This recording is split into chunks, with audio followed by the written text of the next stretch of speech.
হাসান আলী, আপনাকে ধন্যবাদ। আপনি যেমনটি শাহবাগ থেকে জানাচ্ছিলেন, এই মুহূর্তে রয়েছি আমি জাহাঙ্গীরনগর বিশ্ববিদ্যালয় কেন্দ্রীয় লাইব্রেরির সামনে। এখানে কিন্তু আপনারা দেখতেই পারছেন যে যারা কোঠা বাতিলের দাবিতে শিক্ষার্থীরা কিন্তু তারা অবস্থান নিয়েছে এবং তারা কিন্তু সকাল সন্ধ্যা কিন্তু যে আজকে ঢাকা আরিচা মহাসড়ক তারা অবস্থান নেবে এবং যেহেতু সরকারি চাকরিতে কোঠা পদ্ধতি বাতিলের দাবিতে ঢাকা আরিচা মহাসড়ক সকাল সন্ধ্যা তারা অবরোধ করবে এবং তারা কিন্তু এখন চেয়ে আছে এবং উচ্চ আদালতের যে শুনানি, সেই শুনানিটা কিন্তু আজকে রয়েছে এবং শিক্ষার্থীরা কিন্তু আপনারা জানেন যে এখানে দেখছেন যে তারা কিন্তু এখন প্রস্তুত হচ্ছে এবং কিছুক্ষণের মধ্যে এখান থেকে তারা বিক্ষোভ মিছিল নিয়ে কিন্তু তারা দাঁড়িয়ে বিক্ষোভ করবে। আপনার সাথে যদি একটু কথা বলি যে এই মুহূর্তে আপনারা কোঠা বাতিলের জন্য তো যেহেতু আপনারা আন্দোলন করছেন দীর্ঘদিন ধরে, এই অবস্থা এখন কি অবস্থা? আপনারা জানেন যে এই দাবিটি নিয়ে আমরা আন্দোলন করে যাচ্ছি। আমরা জানি আজকে হাইকোর্টে সেটি শুনানি হওয়ার কথা আছে। আমরা চাই যে আমাদের যে যৌক্তিক দাবি এবং শুনানির মাধ্যমে আমাদের এই দীর্ঘদিনের যে আন্দোলনটি সেটি হয়তো আমাদের দাবি মেনে নেওয়া হোক। আপনারা জানেন আমরা কিন্তু টোটালি কোটা বাতিলের পক্ষে আন্দোলন করে যাচ্ছি না, যেটি কিন্তু 2018 সালে কিন্তু আমরা কোটা বাতিলের পক্ষে আমরা কিন্তু আন্দোলন করিনি, আমরা কোটা সংস্কারের পক্ষে ছিলাম। তখনই যদি আমাদের সংবিধানে যে নিয়ম অনুসারে সেই নিয়ম অনুসারে অনগ্রসর বা পিছিয়ে পড়া জনগোষ্ঠী তাদের জন্য কোটাটা রেখে যদি সংসদে একটি আইন পাশ করতো, তাহলে কিন্তু আজকে আমাদের রাজপথে আসতে হতো না। তাই আমরা চাই এবারও যাতে আমাদের সেই 18 সালে যে পরিবর্তন সেটি যাতে বহাল করানো হয় এবং এই পাশাপাশি আমাদের যেটা আছে বর্তমানে আমাদের কোটা সংস্কার, অর্থাৎ সংবিধানের যে নিয়মটি আছে অনগ্রসর গোষ্ঠী, পিছিয়ে পড়া জনগোষ্ঠী এবং যাদের জন্য বর্তমানে আসলে কোটাটা দরকার, সে সমস্ত জনগোষ্ঠীর জন্য কোটাটা রেখে যে আমাদের সংবিধানের একটি নিয়ম অনুসারে সেটা সংসদে একটি আইন পাশ করুক, যাতে একটি এই কোটা ব্যবস্থা একটি স্থায়ী সমাধান হয়। অনেক ধন্যবাদ। আপনার সাথে একটু কথা বলি, আপনারা তো কিছুক্ষণের মধ্যেই তো মহাসড়কে অবস্থান নেবেন, কেন অবস্থান নেবেন? আমাদের তো যেই কোটা সংস্কারের যেই আমরা দফাটা দিয়েছিলাম, সেই দফাটা যেন আজকে আইন হিসেবে পাশ হয় এবং আমাদের কথা যেন আজকে আদালত পর্যন্ত যায়। আমাদের সকলের পক্ষে আদালতে যাওয়া সম্ভব না, কিন্তু আমরা যদি মহাসড়কে অবস্থান করি আমরা কিন্তু জানিয়ে দিচ্ছি দেশকে, আদালতকে, যে আমরা সকলে এখনও জাগ্রত আছি। সেই জায়গা থেকে আমাদের আজকের অবস্থান। ধন্যবাদ আপনাকে। এই যেমনটি আসলে বলছেন, এখন আপনারা দেখতেই পাচ্ছেন যে তারা ব্যানার নিয়ে কিন্তু প্লেকার্ড নিয়ে কিন্তু তারা এখন কিন্তু দেখছেন যে সেখানে কিন্তু তারা অবস্থান নিয়েছে এবং লোকজন কিন্তু তারা সেখানে রয়েছে এবং প্লেকার্ডে কিন্তু আপনারা দেখছেন যে কোঠা বৈষম্য এবং নিপাত যাক, মেধাবী মুক্তি পাক, এরকম স্লোগান কিন্তু তারা দিচ্ছে এবং সেখানে কিন্তু দেখছেন যে লোকজন কিন্তু এখন শিক্ষার্থীরা কিন্তু সেখানে কিন্তু অবস্থান করছে এবং তারা কিন্তু আজকে যেহেতু আদালতের যে আজকে শুনানি আছে সেই শুনানির জন্য কিন্তু অপেক্ষায় আছে এবং কি শুনানি হয় এবং কি আদেশ আসে এবং সেই নির্দেশনা নিয়েও কিন্তু তারপরেও তারা বলছে সকাল সন্ধ্যা তারা ঢাকা আরিচা মহাসড়কে অবস্থান নেবে যতক্ষণ পর্যন্ত তাদের কোঠা পদ্ধতি বাতিল না হবে, ততক্ষণ পর্যন্ত তারা আন্দোলন চালিয়ে যাবে বলে ঘোষণা দিয়েছে। এই ছিল আমার কাছে জাহাঙ্গীরনগর বিশ্ববিদ্যালয় কোঠা বিরোধী আন্দোলনের সর্বশেষ খবর। একই খবর জানতে যাচ্ছি ঢাকা বিশ্ববিদ্যালয় টিএসসি, আমার আর এক সহকর্মী রয়েছে সেখানে, যাচ্ছি তার কাছে।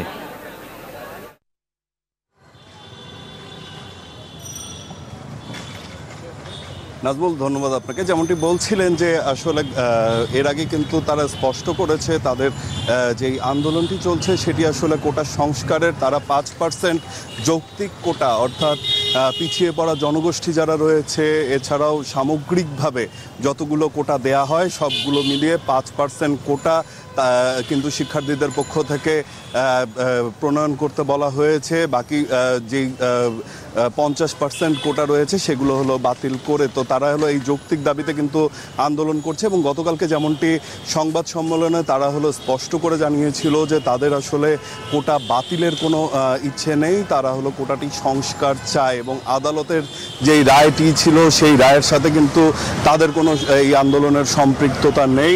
তারা হলো আজকেও কিন্তু পুরো সকাল সন্ধ্যা হলো অবরোধ পালন করবে এবং তারা কিন্তু রাজধানীর বিভিন্ন পয়েন্ট, গতকালকে তারা আমাদেরকে একটি চিত্র দিয়েছে রাজধানীর সহ সারা দেশে কোন কোন স্থানগুলোতে তারা আসলে এই আন্দোলনে যুক্ত হবে এবং অবস্থান কর্মসূচি পালন করবে। সাধারণ সড়ক এবং রেলপথ কিন্তু তারা বন্ধ করে দিবে বলে আমাদেরকে গতকালকেই তারা জানিয়েছেন। তো সেই ক্ষেত্রে তারা সেখানে যেটি বলেছিলেন যে তাদের আসলে যেই আন্দোলনটি আন্দোলনটি তারা করছে কোটা সংস্কারের জন্য, সেটিতে আসলে একটি নির্বাহী কমিটির মাধ্যমে এই 5% কোটা হলো রাখা যেতে পারে তাদের প্রস্তাবনা অনুযায়ী।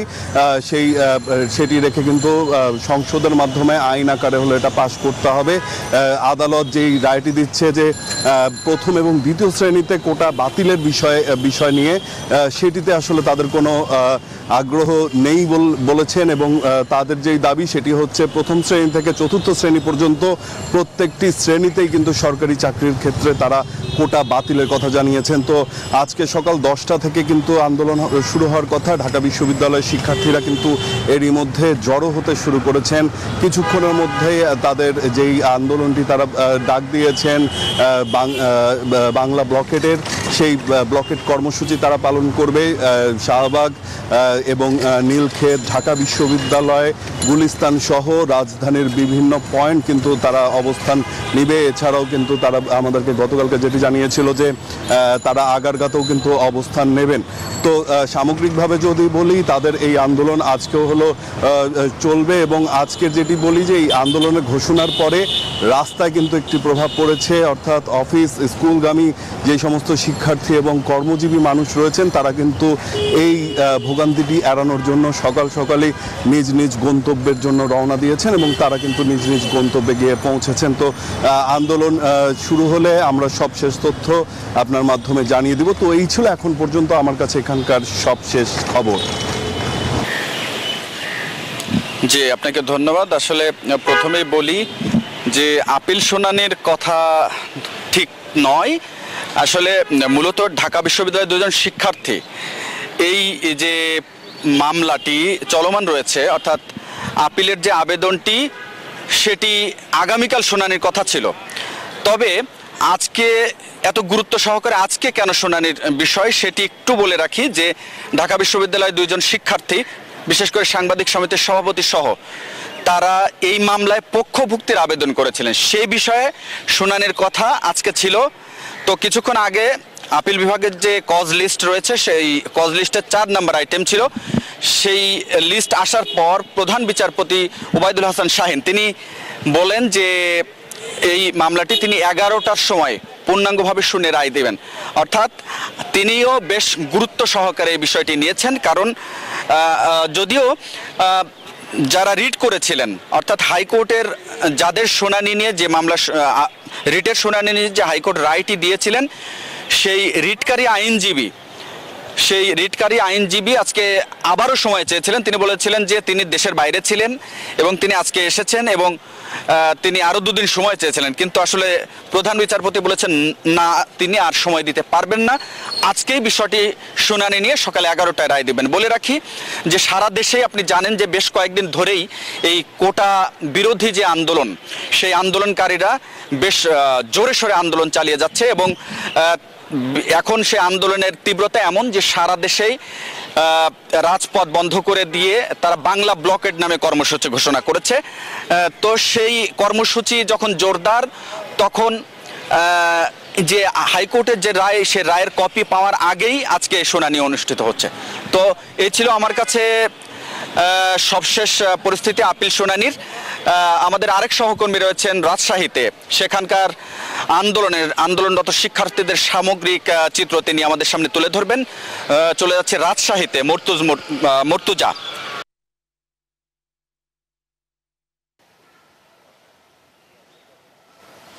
ধন্যবাদ আপনাকে। সারা দেশের মতো কিন্তু রাজশাহী বিশ্ববিদ্যালয়েও আন্দোলন হচ্ছে, এবং শিক্ষক এবং শিক্ষার্থী এবং কর্মকর্তা কর্মচারীদের আন্দোলনে কিন্তু বিশ্ববিদ্যালয়ের শিক্ষা ব্যবস্থা কার্যত অচল হয়ে পড়েছে এবং বন্ধ রয়েছে। সেই সাথে কিন্তু অফিসিয়াল কার্যক্রমও কোনো কিছুই হচ্ছে না এই রাজশাহী বিশ্ববিদ্যালয়ে। আর আজকে সকাল 11টায় শিক্ষার্থীদের কোটা সংস্কার আন্দোলন হওয়ার কথা, তারা এখনও জড়ো হননি। তারা প্যারিস রোডে এসে জড়ো হবেন এবং সেখান থেকে তারা আজকে কি কর্মসূচি করবেন সেটি জানাবেন। হয়তো মহাসড়ক বা রেলপথ তারা অবরোধ করতে পারেন। আর রাজশাহী বিশ্ববিদ্যালয় সিনেট ভবনের পাশে কিন্তু শিক্ষকদের আন্দোলন হবে সকাল 11টায়, সেটার প্রস্তুতি নেওয়া হয়েছে। আর আমরা এই মুহূর্তে আছি বিশ্ববিদ্যালয় প্রশাসন ভবনের সামনে। এখানে বিশ্ববিদ্যালয় কর্মকর্তারা অবস্থান কর্মসূচি পালন করছেন। তাদের যে দাবি, যে পেনশন সংক্রান্ত বৈষম্যমূলক যে প্রজ্ঞাপন প্রত্যয় স্কিম, সেটি প্রত্যাহার করতে হবে, এটা কর্মকর্তা কর্মচারীদের দাবি। আর শিক্ষকরা বলছেন যে প্রজ্ঞাপন প্রত্যয় স্কিম প্রত্যাহার সহ সুপার গ্রেডে বিশ্ববিদ্যালয়ের শিক্ষকদের অন্তর্ভুক্ত করতে হবে এবং স্বতন্ত্র বেতন স্কেল প্রবর্তনের